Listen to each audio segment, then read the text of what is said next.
pessoal, tudo bem com vocês?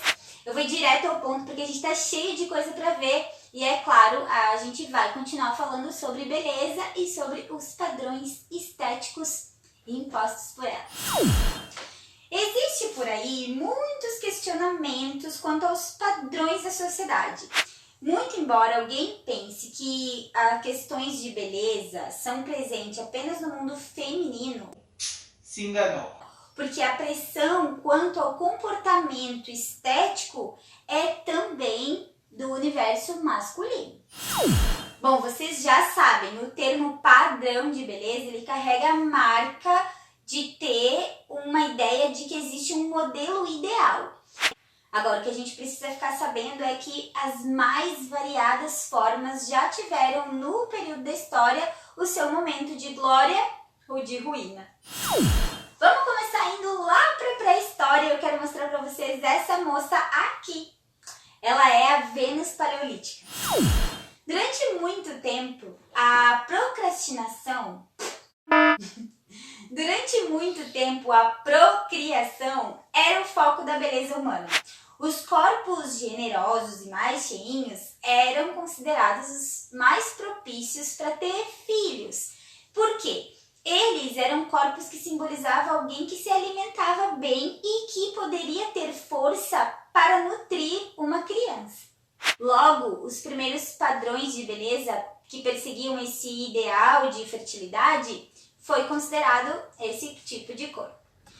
Isso reforça a ideia de que a chamada Vênus, ela é uma escultura de apenas 11 centímetros com mais de 20 mil anos de idade.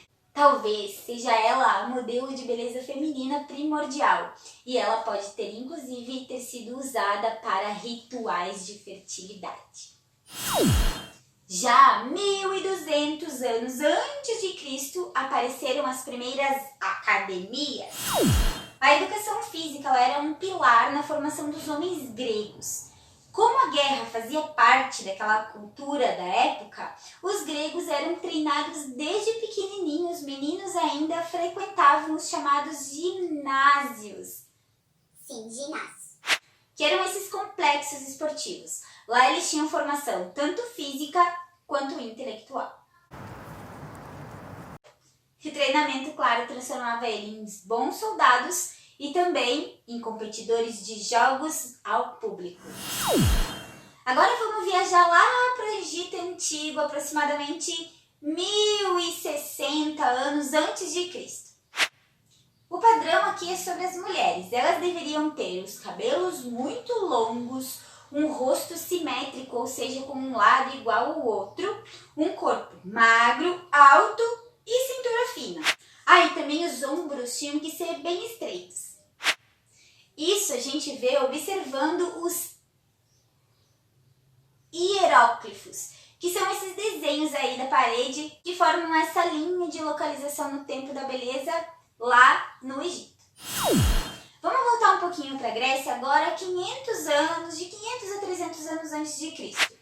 As regras de beleza, talvez elas fossem ainda muito mais importantes do que são hoje em dia.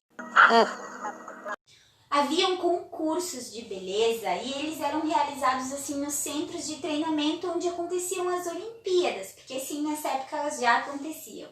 Tinham duas ilhas, a ilha de Tênados e de Lesbos, uma coisa assim, onde acontecia um desfile onde as mulheres eram julgadas pela forma como elas andavam.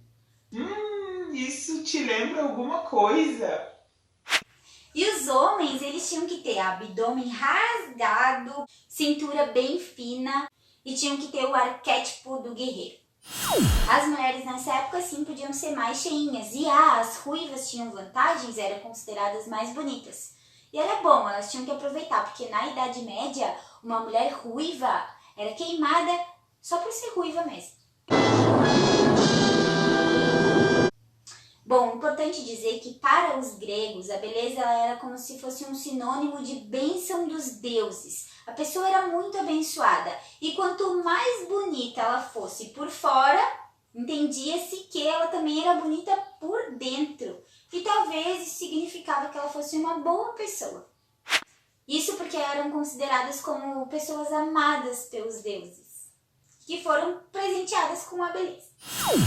Bom, vamos lá para a China agora, para uma dinastia mais ou menos 200 anos antes de Cristo. Nós vimos essas chinesinhas aqui que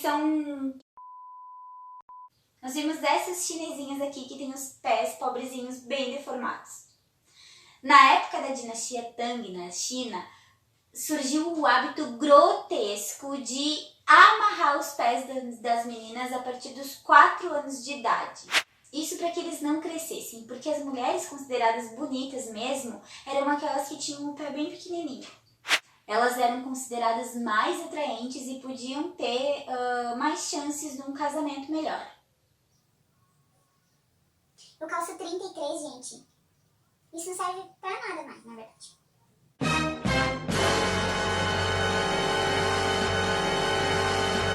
Bom, infelizmente esse padrão ele obrigava as mulheres a fazer essas ataduras nos pés, o que, claro, acabava gerando um pé deformado. E também é importante dizer que elas precisavam ter os olhos grandes, a cintura fina e um corpo esguio. Agora vamos lá para a Idade Média.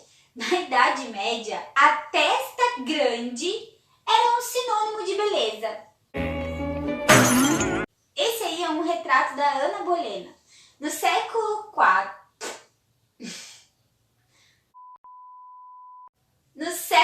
XIV, além das grandes descobertas artísticas, científicas e políticas, surgiu também a moda da testa grande. Diversas pinturas e esculturas ao longo da história da arte dessa época comprovam essa tendência, no mínimo, um pouco estranha. Muitas mulheres chegavam a arrancar os cabelos para ficar com a testa maior.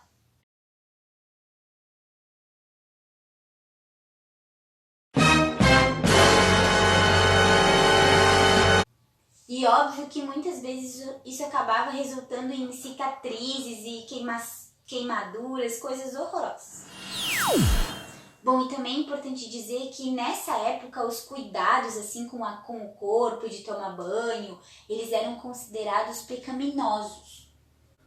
Então qualquer preocupação assim estética, ela era vista como uma afronta às leis divinas. Agora vamos reparar nessa imagem aqui. No século XIV e no século XV, as mulheres mais gordinhas elas eram consideradas as mais belas. Isso porque caracterizava alguém que possuía muita comida e riqueza. Então a gente diz que isso é um biotipo, mas que representava também a classe social da pessoa. Outra coisa importante era em relação à cor da pele. Essa aqui é uma pintura da Maria Antonieta.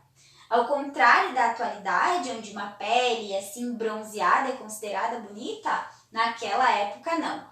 As peles mais brancas, elas eram consideradas um símbolo máximo da beleza. Isso porque a palidez da pele era considerada assim um status social. Porque as peles mais bronzeadas, elas eram relacionadas ao trabalho.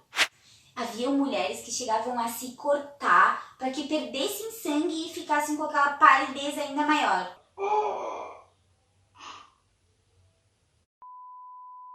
Bom, gente, eu vou parar por aqui e a gente continua a nossa linha do tempo da história da beleza no nosso próximo vídeo. Bom, antes da gente terminar, eu quero só lembrar vocês de que, geralmente, se vocês repararem bem, ao longo da história da linha do tempo da beleza, ela geralmente está associada à classe social a que as pessoas pertencem. No próximo vídeo a gente chega até os dias atuais.